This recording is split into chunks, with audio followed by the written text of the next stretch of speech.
Hello beauté de l'univers, bienvenue sur le podcast Tu mérites un amour. Je suis Sarah, Love and Business Coach pour les femmes qui veulent lancer leur business en ligne et kiffer leur vie amoureuse. Parce que oui, tu peux tout avoir et moins que ça, tu prends pas. Chaque semaine dans ce podcast, j'aborderai avec toi plusieurs sujets afin de t'accompagner à transformer ta vie de femme. Je partagerai avec toi mes conseils et astuces ainsi que mon expérience de coach afin que tu puisses toi aussi devenir la femme que tu as toujours voulu être. Alors installe-toi confortablement et c'est parti pour un nouvel épisode de Tu mérites un amour.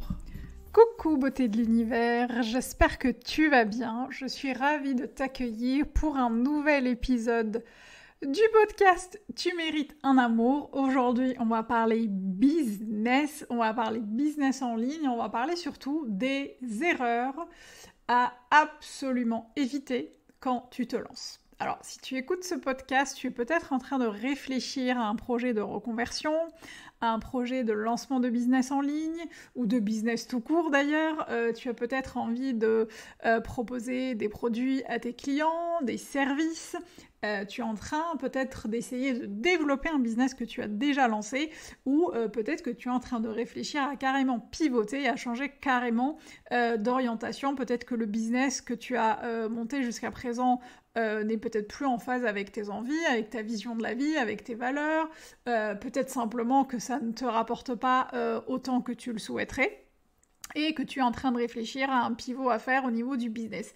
Quelle que soit ta situation aujourd'hui, je pense que, en tout cas, c'est les 5 choses à éviter quand tu lances et quand tu veux développer ton business peuvent s'appliquer à toutes les situations, à toutes les phases d'avancement d'un business, parce qu'elles sont valables en fait durant toute la durée de ton business. Et c'est super important de les garder en tête. Donc aujourd'hui, je voudrais partager avec toi 5 choses à éviter absolument quand tu lances ton business. Alors évidemment, il y en a plein d'autres. Et d'ailleurs, si tu penses à quelque chose en plus des 5 choses que je vais partager avec toi, n'hésite pas à venir partager ça sur Instagram par exemple, sur le compte Sarah Benzian Coach, ou à commenter ce podcast si la plateforme d'écoute le permet. Et si en plus tu peux nous lâcher un petit like, ça serait vraiment vraiment cool, une petite note de ce podcast, ça serait vraiment super sympa. Sans transition, on passe directement aux 5 choses à éviter quand tu lances ton business, quand tu veux le développer et que tu veux tu veux le construire de manière solide et pérenne.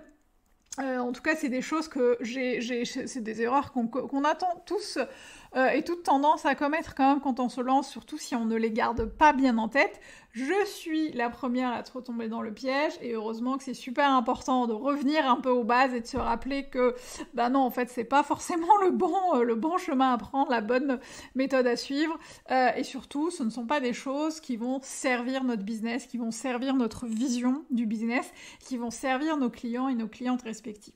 Donc c'est super important de les garder en tête, et la première erreur vraiment à éviter, c'est notamment quand tu te lances ou que tu veux pivoter dans ton business, c'est le fait d'écouter le jugement des autres. Et ce que j'entends par jugement des autres, c'est notamment les personnes qui ne sont pas dans l'entrepreneuriat, des personnes par exemple de ton entourage, ta famille, tes amis, tes collègues, peu importe, des personnes qui ne sont pas forcément entrepreneurs elles-mêmes, qui ne comprennent pas forcément ton projet, qui ne sont pas dans l'arène avec toi en train de fighter, et qui viendraient te dire des choses comme t'es sûr de vouloir faire ça, tu sais ça va être compliqué, ça va être difficile, je connais un gars qui connaît une nana qui s'est lancée et pour qui ça n'a pas fonctionné.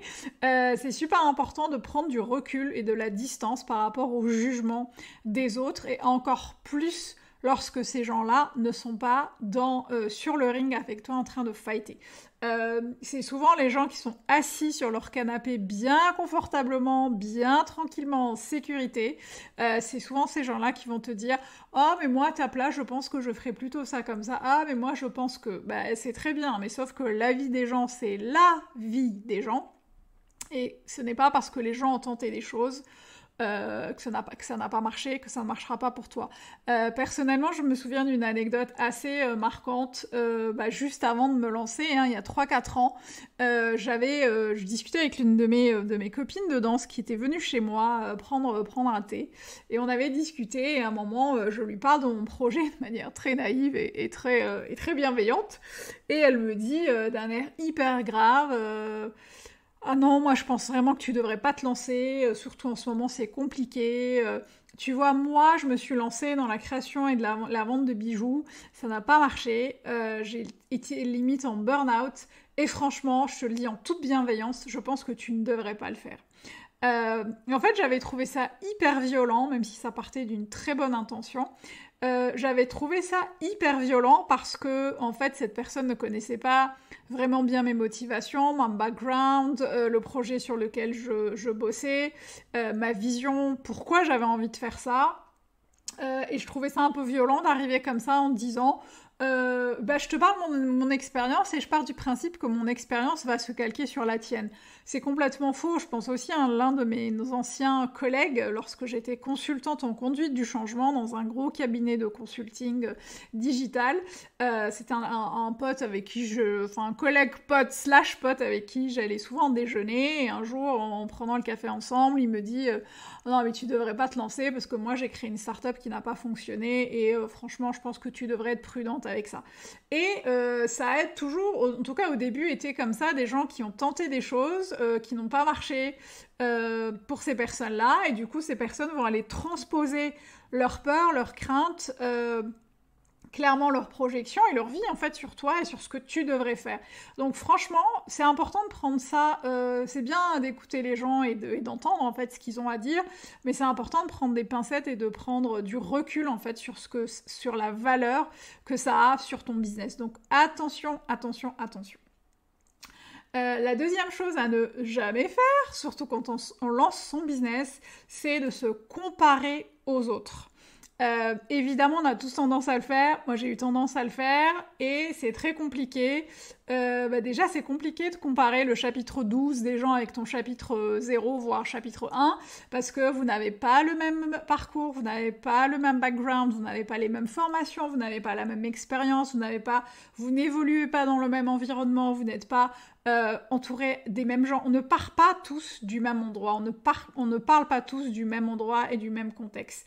On ne s'exprime pas, on ne fait pas, on n'incarne pas tous la même chose, et c'est super important de garder en tête que tu avances toute seule sur tes rails et qu'il n'y a personne devant toi et il n'y a personne derrière toi. Donc il n'y a personne à dépasser et personne ne va te dépasser. C'est super important de garder ça en tête, surtout dans les moments difficiles où tu vas avoir des doutes, où tu vas te demander si tu prends le bon chemin, si tu es sur la bonne voie, si c'est pas le moment de pivoter, si c'est pas le moment d'abandonner. Ça va être compliqué en fait de pouvoir avancer la tête froide et de manière sereine, de se détacher en fait de l'émotionnel. Et ça, c'est important quand on est entrepreneur. Ça va être important et ça va être surtout difficile si tu ne te détaches pas de ce que font les autres. C'est bien de regarder ce que font les autres, c'est bien de regarder ce que fait la concurrence, mais c'est super important de se détacher. Par exemple, aujourd'hui, je garde un œil très très très lointain sur ce que fait la concurrence et le marché, parce qu'évidemment c'est important, mais parce que je connais ma vision par cœur, parce que je connais ma communauté et ma cible par cœur, parce que je connais ses besoins, je n'ai pas besoin d'aller me comparer avec ce que font les autres, parce que dans la comparaison, il y a une espèce d'envie de faire plus, enfin, de faire la même chose ou de faire plus, de faire mieux. Et encore une fois, tu n'es en compétition avec personne. Tu n'es unique et tu es la seule à faire ce que tu es. Moi, je sais que je suis Sarah, je suis la seule à faire du Sarah et personne ne pourra faire du Sarah. Donc, ne te compare pas trop aux gens qui font la même chose que toi ou même à d'autres personnes qui sont sur d'autres créneaux, parce que c'est vraiment le meilleur moyen de te freiner et de t'empêcher d'avancer et de te lancer. La troisième chose à éviter, c'est, en tout cas à vraiment penser à faire, c'est de se fixer des objectifs. Si tu te lances sans te fixer des objectifs, ça va pas être cool. Et surtout, ce qui va être important, c'est de ne pas se fixer des objectifs trop ambitieux ou des objectifs au contraire pas assez ambitieux. Ce qui va être important, c'est vraiment ce qu'on appelle des objectifs SMART, c'est-à-dire d'aller te fixer en fait des objectifs qui vont vraiment te permettre de fixer des actions dans le temps, qui vont être mesurables, qui vont être que tu vas pouvoir mesurer dans le temps, que tu vas pouvoir suivre, etc., etc. C'est super important en fait de garder en tête que des objectifs qui ne sont pas clairs pour toi ne vont pas te permettre de bien avancer dans ton business. Et pour moi, c'est super important de s'accrocher à des objectifs qui vont être spécifiques. Hein. En gros, qu'est-ce que je vais précisément mettre en place comme action? Des objectifs qui vont être mesurables dans la quantité et la qualité. Quelles actions je vais faire par mois? Je sais pas. Je te donne des exemples, par exemple sur Instagram, combien de posts je veux poster par jour, combien d'articles de blog, combien de coaching je vais devoir proposer pour atteindre un certain tel ou tel chiffre d'affaires. Il faut qu'il soit aussi atteignable, hein, c'est le A de SMART, il faut qu'il puisse être acceptable, ce qu'on appelle acceptable, donc atteignable et accepté. Et ensuite, il faut que tu puisses avoir des objectifs réalistes. Et là, le but, c'est justement de ne pas fixer trop haut pour trop te décourager et de ne pas fixer des objectifs trop bas pour que tu puisses te dire ouais, en fait, je sais même pas comment je peux avancer sur mes objectifs. C'est important d'être entre les deux pour que ça puisse toujours te challenger, que tu puisses toujours avancer de plus belle. Et le T de SMART pour temporellement défini, c'est super important de te dire ok, j'ai cet objectif-là, mais en combien de temps je veux l'atteindre? Donc, combien de temps je vais mettre sur telle ou telle tâche? C'est important de ne pas d'avancer en se fixant des objectifs qu'on peut atteindre. La quatrième chose qui est aussi à éviter, c'est de se lancer à l'arrache, en mode complètement dispersé, sans vision, sans objectif et sans incarner cette femme que tu veux être. Si tu as un projet en tête, si tu as un business en tête, si tu veux te lancer, c'est super important de le faire. Alors évidemment, moi je vous encourage toujours, et j'encourage toujours mes clientes en mentorat business à tester, à mesurer, à réagencer, et à réaligner, à changer.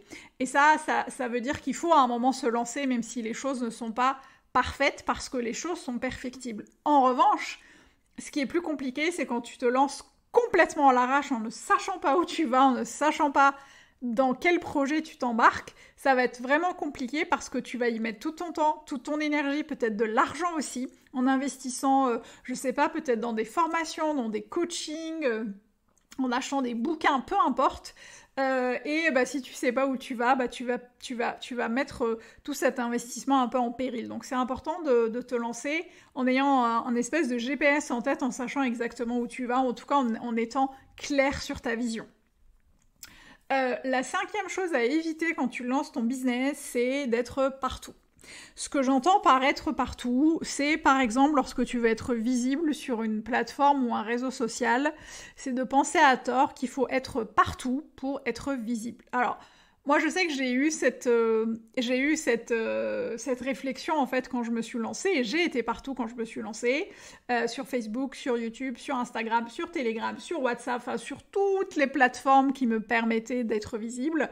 J'ai un podcast, etc. Et en fait, au fur et à mesure, je me suis rendu compte déjà que je perdais énormément de temps et d'énergie à créer du contenu original pour toutes les plateformes. Enfin, ça prend un temps dingue, vous ne pouvez pas imaginer, tu ne peux pas imaginer le temps et l'énergie que ça prend de créer du contenu original partout.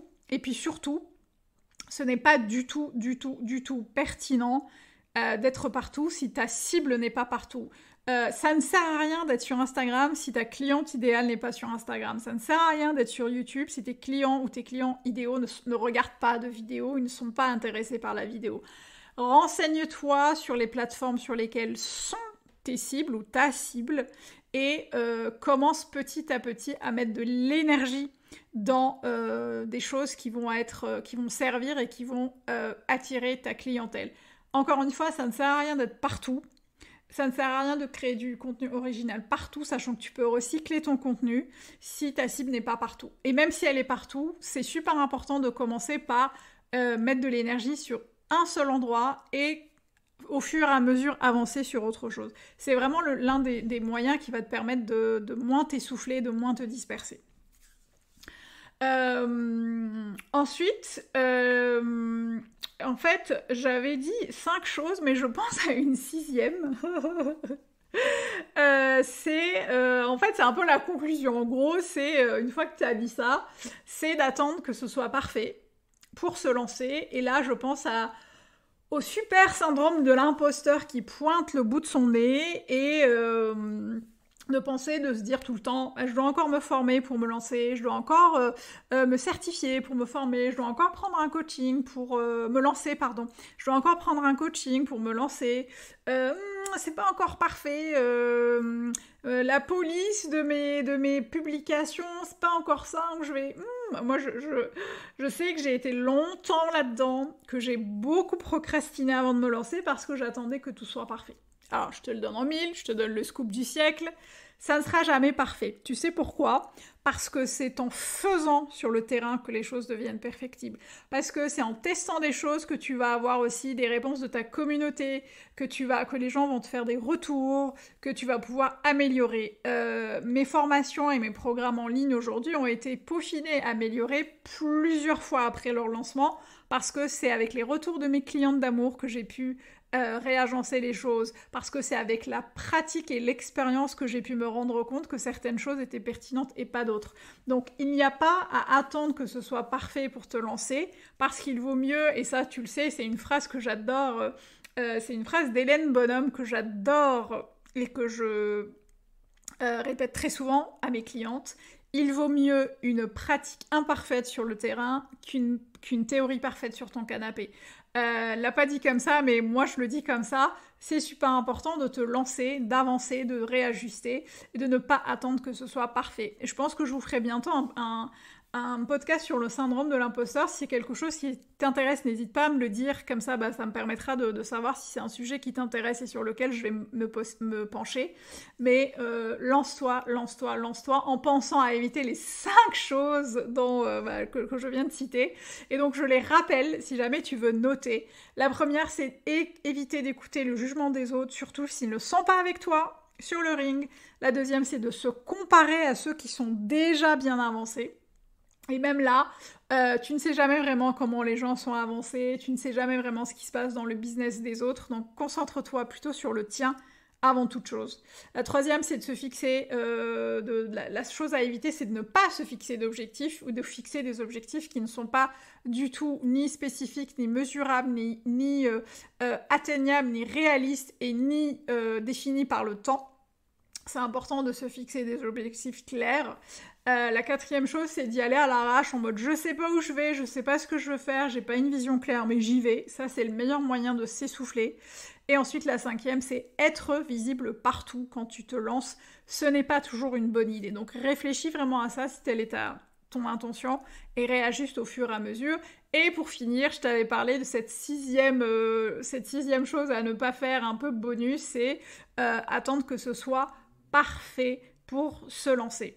Si tu es en train de te lancer justement, que tu as l'impression d'avoir fait un peu toutes ces erreurs-là, ne pas trop savoir par où commencer, comment lancer en fait la machine, sache que je propose des mentorats business, des mentorats sur plusieurs semaines durant lesquels je vais t'aider à lancer ton business en affinant ta vision, en te fixant des objectifs, en travaillant sur les différentes plateformes sur lesquelles tu veux être et en lançant éventuellement un service ou un produit à tes clientes qui seraient intéressées. Donc, si c'est quelque chose qui peut t'intéresser, n'hésite pas à cliquer sur le lien qui est dans la description du podcast. Je serai ravie de discuter avec toi pour savoir si je peux t'aider ou pas à avancer. J'espère que cet épisode t'a aidé, j'espère que ça t'a plu. Si c'est le cas, n'hésite pas à le partager d'ailleurs à des copines entrepreneurs qui se lancent, à qui ça ferait un petit coup de boost. N'hésite pas à nous laisser un like, une note, un commentaire si la plateforme le permet. Et moi, je te retrouve la semaine prochaine. Et d'ici là, tu mérites tout un amour dans toutes les sphères de ta vie. Et moins que ça, tu ne prends pas. Je t'embrasse. Ciao.